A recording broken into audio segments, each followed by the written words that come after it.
بالکل صحیح نہیں ہے، حرام ہے قبر پہ جانا، مزار پہ جانا پریشانیوں میں، کبیرہ گناہ ہے۔ مسجد میں آئیں یا گھر میں مصلی جو خواتین کا ہوتا ہے وہاں اللہ سے 2 رکعت پڑھ کے دعا مانگیں۔ تو خوب سمجھ لیجئے کہ بزرگوں نے یہ کہا ہے، اور اس کو اگر کوئی غلط معنی پہنانا چاہے تو پہنائے، لیکن ایک حقیقت ہے۔ حقیقت یہ ہے کہ جس کو اللہ تبارک و تعالیٰ فیض کا ذریعہ بناتا ہے، تو بزرگوں کے بارے میں یہ کہا گیا ہے کہ ان کا فیض ان کی وفات کے بعد بڑھ جاتا ہے۔ ان بزرگوں کا فیض مرنے کے بعد،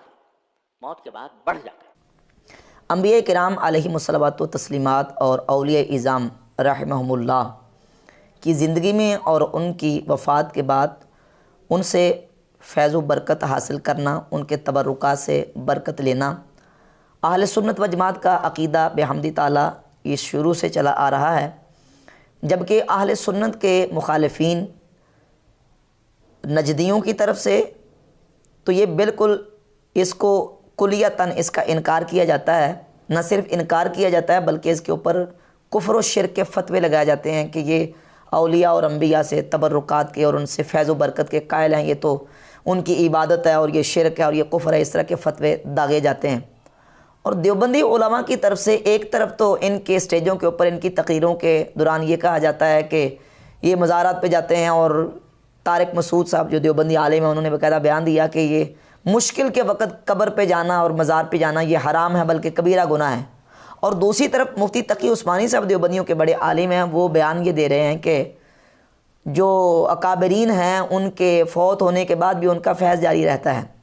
اب یہ شاید ان کے اپنوں کے لیے ہو، جب ہماری بات آتی ہے اور اہل سنت و جماعت کے معمولات کی بات آتی ہے اور مزارات اولیاء اللہ کی بات آتی ہے تو کس قدر سخت فتوے اہل سنت و جماعت کے عوام پہ اور علماء پہ داغے جاتے ہیں، وہ ساری چیزیں لوگوں کے سامنے موجود ہیں۔ تو اس سلسلے میں اہل سنت و جماعت کا جو عقیدہ اور نظریہ ہے بحمد تعالیٰ، صحابہ کرام رضی اللہ تعالیٰ عنہ سے لے کر اولیاء اللہ، امت کے ائمہ محدثین اور امت کے جو فقہاء ہیں، اولیاء ہیں، ان کی تصریحات اور ان کے معمولات سے بحمد تعالیٰ یہ چیزیں ساری ثابت ہیں۔ اگر ہم فیض و برکت کے عقیدے کو قرآن مجید سے تفصیل کے ساتھ اور احادیث مبارکہ سے تفصیل کے ساتھ بیان کریں تو یہ ایک بہت لمبا موضوع ہے، 2.5-3 گھنٹے بھی اس کے لیے ناکافی ہوں گے اگر ہم اس پر تفصیل کے ساتھ بات کریں۔ تو سر صرف خلاصہ تن یہ ہے کہ قرآن مجید میں اللہ تبارک و تعالیٰ نے برکت کا ذکر جہاں کیا ہے، اوقات میں برکت کا ذکر بھی کیا کہ کچھ اوقات بھی ایسے ہیں جن میں برکت ہے، کچھ زمانے ایسے ہیں جن میں برکت ہے، کچھ جگہیں ایسی ہیں جن میں اللہ رب العزت نے خیر و برکت رکھی ہے، اور کچھ اشخاص ایسے ہیں جن میں اللہ رب العزت نے خیر و برکت رکھی ہے۔ اب یہ جو خیر و برکت اللہ رب العزت نے ان مقرب اور محبوب بندوں میں، جگہوں میں، مکانات میں اور زمانوں میں رکھی ہے، یہ برکت اللہ رب العزت کی طرف سے ہے۔ مسبب الاسباب، مؤثر حقیقی اللہ رب العزت کی ذات ہے، یہ چیزیں بالکل طے شدہ ہیں۔ ان چیزوں میں برکت اللہ کی طرف سے ہے، ہر چیز میں جو بھی تاثیر ہے، جو بھی فائدہ ہے، جو بھی خیر ہے وہ اللہ رب العزت کی طرف سے ہے۔ دیکھیے اگر شہد میں شفا دینے کی تاثیر ہے تو از خود نہیں بلکہ شہد میں شفا کی تاثیر اللہ رب العزت نے رکھی ہے۔ زہر میں ہلاک کر دینے کا اثر ہے تو وہ اللہ رب العزت نے رکھا ہے۔ آگ میں جلانے کا اثر ہے تو وہ اللہ رب العزت جل شانہ نے اس میں یہ تاثیر رکھی ہے۔ تو اللہ تبارک و تعالیٰ جل شانہ ہی ہے جو مؤثر حقیقی ہے، جس کی طرف سے یہ تاثیر ہے۔ اسی طرح اللہ تبارک و تعالیٰ جل شانہ نے کچھ چیزوں میں، کچھ اشیاء میں، کچھ زمانوں اور اوقات میں برکات رکھی ہیں۔ انبیاء کرام علیہم الصلوات و تسلیمات کے کپڑے، ان کا لباس، ان کے تبرکات سے برکت قرآن مجید میں، احادیث میں اس کا ثبوت موجود ہے۔ اور یہ بات بھی یاد رکھیں کہ جب ہم ان چیزوں کو ثابت کریں گے تو سب سے پہلے ثبوت نبی کریم علیہ الصلوۃ والسلام کی سنت سے ہم پیش کریں گے۔ صحابہ کرام رضی اللہ تعالی عنہم کا یہ فیض و برکت کا نظریہ اور عقیدہ اس کو ڈسکس کریں گے۔ تو صحابہ کرام رضی اللہ تعالی عنہم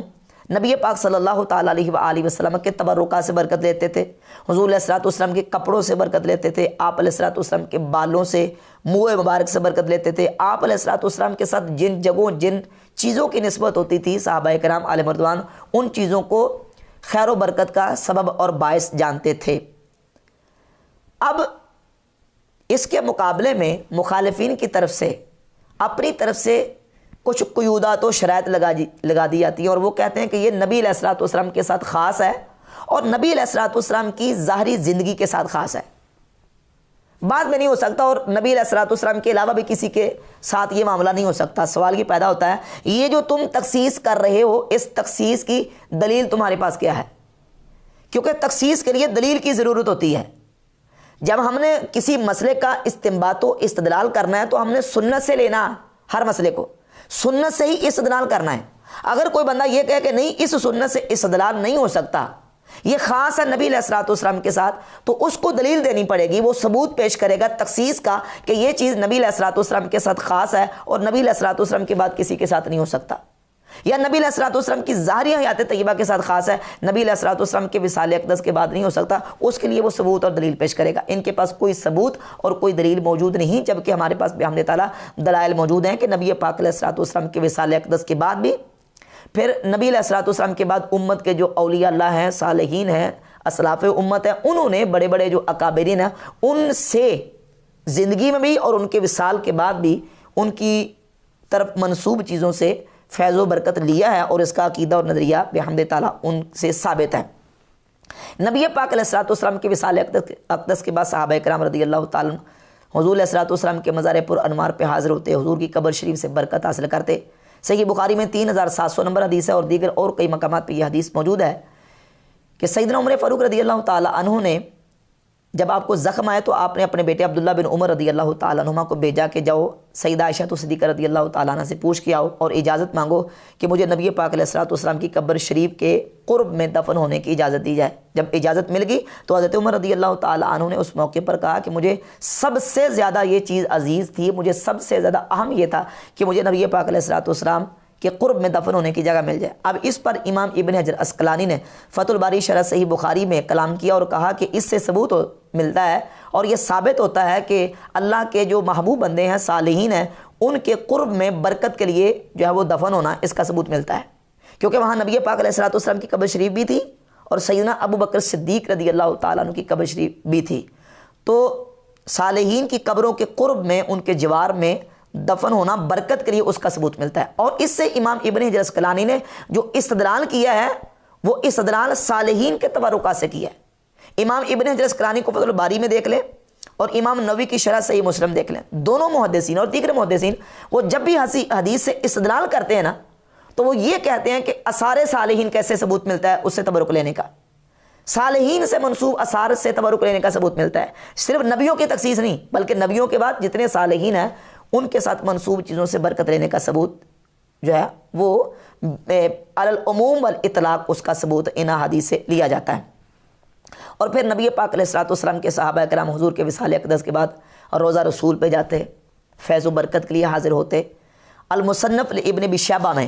32665 نمبر حدیث ہے، معروف حدیث ہے دلائل النبوہ میں اور دیگر کتابوں میں کہ سیدنا بلال بن حارث المزنی رضی اللہ تعالیٰ عنہ حضور علیہ الصلوۃ والسلام کے وصال اقدس کے بعد حضور کی قبر پر انوار پہ حاضر ہوئے اور عرض کی یا رسول اللہ آپ کی امت ہلاک ہونے کے قریب ہے، آپ اپنی امت کے لیے بارش کی دعا فرما دیں۔ تو نبی پاک علیہ الصلوۃ والسلام نے ان کو خواب میں اپنی زیارت کروائی اور آپ نے فرمایا کہ جا کے عمر کو میرا سلام کہنا اور کہنا کہ بارش برسا دی جائے گی۔ امام ابن حجر عسقلانی نے فتح الباری میں اس حدیث کو صحیح قرار دیا اور حافظ ابن کثیر نے البدایہ والنہایہ میں اس حدیث کو صحیح قرار دیا، اور یہ فتح الباری کا مقدمہ ہے، اس میں صفحہ نمبر 397 پہ امام ابن حجر عسقلانی نے اس سند کو سب سے صحیح، یعنی بخاری کے اندر بار بار یہ سند آتی ہے تو کہتے ہیں کہ یہ بخاری کے اندر آنے والی جو آمش والی سند ہے یہ سب سے زیادہ سند صحیح ہے، تو یہ حدیث بھی بحمد تعالیٰ صحیح ہے۔ پھر سیدنا ابو ایوب الانصاری رضی اللہ تعالیٰ عنہ نبی پاک علیہ الصلوۃ والسلام کے صحابی کا عمل المستدرک الصحیحین میں امام حاکم اس حدیث کو لے کے آئے 8749، اور امام احمد ابن حنبل مسند احمد ابن حنبل کی حدیث نمبر 23074 لے کے آئے کہ سیدنا ابو ایوب الانصاری رضی اللہ تعالیٰ عنہ نبی پاک صلی اللہ علیہ وسلم کی قبر پر انوار پہ کے قریب اس طرح بیٹھے تھے کہ فوجد رجلا واضعا وجهه علی القبر، مروان نے آ کے دیکھا کہ ایک شخص اپنا چہرہ رسول اللہ صلی اللہ علیہ وسلم کی قبر پر انوار پہ اس طرح رکھ کے بیٹھا ہوا ہے، اور اس نے آ کے پیچھے سے گردن سے پکڑا اور کہا کہ اتدری ما تصنع، تو جانتا ہے کہ تو کیا کر رہا ہے؟ تو وہ جو شخص تھے وہ نبی کریم علیہ الصلوۃ والسلام کے صحابی حضرت ابو ایوب الانصاری رضی اللہ تعالیٰ عنہ تھے. انہوں نے پیچھے مڑ کے دیکھا اور کہا کہ جئت رسول اللہ صلی اللہ علیہ وآلہ وسلم ولم آت الحجر، میں رسول اللہ صلی اللہ علیہ وآلہ وسلم کے پاس آیا ہوں، میں کسی پتھر کے پاس نہیں آیا. امام حاکم نے اس حدیث کو صحیح قرار دیا، امام ذہبی نے اس حدیث کو صحیح قرار دیا. حضرت سیدنا ابو ایوب الانصاری رضی اللہ تعالیٰ عنہ کا اس طرح نبی پاک علیہ الصلوۃ والسلام کی قبر پر انوار پہ اس طرح چہرہ رکھنا یہ تبرک کے لیے، برکت کے لیے تھا. اور یہ صحیح ابن حبان ہے، اس میں 5694 نمبر حدیث ہے. امام ابن حبان لے کے سیدنا اسامہ بن زید رضی اللہ تعالیٰ عنہ، وہ نبی پاک علیہ الصلوۃ والسلام کی قبر شریف کے قریب ہو کے نماز پڑھ رہے تھے. عبداللہ بن عبداللہ کہتے ہیں رأیت اسامہ بن زید یصلی عند قبر رسول اللہ صلی اللہ علیہ وسلم، نبی پاک علیہ الصلوۃ والسلام کی قبر کے قرب میں، حضور کی قبر پر انوار کے قریب ہو کے وہ نماز پڑھے تھے. تو مروان پیچھے سے آیا اور اس نے آ کے کہا کہ تو جانتا ہے تو رسول اللہ کی قبر کی طرف چہرہ کر کے نماز پڑھ رہا ہے؟ تو حضرت اسامہ رضی اللہ تعالیٰ عنہ نے کہا کہ میں نبی پاک علیہ الصلوۃ والسلام کے ساتھ محبت کرتا ہوں، یعنی یہ جو میں حضور کی قبر شریف کے قریب آ کے نماز پڑھ رہا ہوں یہ حضور کی محبت کی وجہ سے، حضور کی قبر شریف سے فیض و برکت کے لیے. ظاہر ہے کہ محبت ہی ان کو جو لے کے آئی تھی کہ سرکار کی قبر شریف کے قرب و جوار میں آ کے نماز پڑھیں، اور اس سے بھی تبرک اور برکت کا نظریہ بحمد تعالیٰ صحابہ کرام علیہ مردوان کا ثابت ہوتا ہے. اس کے علاوہ صحابہ کرام کے دیگر معمولات بحمد تعالیٰ اس کا ثبوت جو ہے نا وہ کتب احادیث پہ موجود ہے. اب یہ امام حاکم سیدنا ابو ایوب الانصاری رضی اللہ تعالیٰ عنہ سے روایت لے کے، اور خود سیدنا ابو ایوب الانصاری رضی اللہ تعالیٰ عنہ کی اپنی قبر کی برکات کیا ہیں. امام حاکم مصدرک میں 6027 نمبر یہ اس میں اس کا جو رقم ہے وہ لے کے آئے ہیں. ذکر و مناقب ابی ایوب الانصاری 6025 26 27 نمبر 6027 نمبر ہے. وہ فرماتے ہیں کہ سیدنا ابو ایوب الانصاری رضی اللہ تعالیٰ عنہ کی ذات اقدس نبی پاک علیہ الصلوۃ والسلام کے وہ صحابی ہیں جو کہ بدر میں، احد میں اور خندق میں اور دیگر مشاہد میں نبی پاک علیہ الصلوۃ والسلام کے ساتھ حاضر ہوئے. یتعاہدون قبرہ ویزورونہ ویستسقون بہ اذا قحطوا. سیدنا ابو ایوب الانصاری رضی اللہ تعالیٰ عنہ کی قبر جو ہے وہ قسطنطنیہ میں موجود ہے، اور لوگ وہاں بالالتزام ان کی قبر شریف کی زیارت کرتے ہیں. وَيَسْتَسْقُونَ بِهِ اِذَا قَحِطُوا. جب وہاں قحط پڑ جاتا ہے تو لوگ ان کی بارگاہ میں آتے ہیں اور ان کے مزار پر انوار کے قریب آ کے اللہ رب العزت کی بارگاہ میں دعا کرتے ہیں. جب قحط پڑ جائے تو لوگ وہاں آ کے بارش کی دعا کرتے ہیں، ان کی فیض و برکت قبر سے لیتے ہیں اور ان کے توسل سے اللہ رب العزت کی بارگاہ میں دعا کرتے ہیں. امام ابن حبان بہت بڑے محدث اور بہت بڑے امام ابو حاتم محمد بن حبان المتوفا 354 ہجری اپنی کتاب الثقات کی ان کی کتاب ہے، جلد نمبر 5 صفحہ نمبر 325 پہ خود اپنا عمل اپنی کتاب کے اندر ذکر کرتے ہیں. اس میں نمبر ہے 2392. امام علی بن موسیٰ الرضا رضی اللہ تعالیٰ عنہ اہل بیت کے بہت بڑے امام ہیں. امام ابن حبان کہتے ہیں کہ میں نے ان کی قبر شریف کی کئی مرتبہ زیارت کی. قد زرتہ مرارا کثیرا. میں نے ان کی قبر شریف کی کئی مرتبہ زیارت کی، اور جب بھی مجھے کوئی مشکل پیش آتی وما حلت بی شدت، جب بھی مجھے کوئی مشکل پیش آتی ہے تو میں حضرت امام علی بن موسیٰ الرضا رضی اللہ تعالیٰ کی قبر پر انوار پہ حاضر ہوتا ہوں. فزرت قبر علی بن موسیٰ الرضا صلوات اللہ علی جدہ وعلیہ ودعوت اللہ ازالتها عنی الا استجیب لی. جب بھی مجھے کوئی مشکل پیش آئی میں حضرت امام علی بن موسیٰ الرضا کی قبر پہ گیا اور اللہ رب العزت کی بارگاہ میں دعا کی کہ یا اللہ میری اس مشکل کو دور فرما دے. الا استجیب لی، فرماتے ہیں کہ میری دعا کو قبول کر لیا گیا. وزالت عنی تلک شدہ، اور وہ مشکل اور مصیبت مجھ سے دور ہو گئی. وہذا شیء جربتہ مرارا، میں نے کئی مرتبہ اس بات کا تجربہ کیا ہے. فوجدتہ کذالک، جب بھی تجربہ کیا تو ایسے ہی پایا کہ جو میری مشکل ہوتی تھی میں مزار حضرت علی بن موسیٰ الرضا رضی اللہ تعالیٰ پہ حاضر ہوتا، اللہ کی بارگاہ میں دعا کرتا کہ یا اللہ ان کے وسیلے سے میری دعا قبول فرما لے، تو اللہ رب العزت میری دعا کو قبول فرماتا. فوجدت کذالک، میں نے بارہا مرتبہ تجربہ کیا، ایسے ہی پایا. اماتن اللہ علی محبت المصطفیٰ و اہل بیتہ صلی اللہ علیہ وآلہ اجمعین. اللہ رب العزت ہمیں ہمارے مصطفیٰ کریم صلی اللہ علیہ وآلہ وسلم اور نبی پاک علیہ الصلوۃ والسلام کی اہل بیت کی محبت میں موت دے. یہ امام ابن حبان رحمہ اللہ جو کہ محدث ہیں، بہت بڑے امام ہیں، انہوں نے اپنا عمل بیان کیا. اور ان کے بعد ایک بہت بڑے محدث اور بہت بڑے امام ابو بکر ابن خزیمہ جو کہ امام بخاری کے شاگرد ہیں، اور بعض محدثین نے یہ بھی لکھا کہ امام بخاری رحمۃ اللہ تعالی علیہ نے ان سے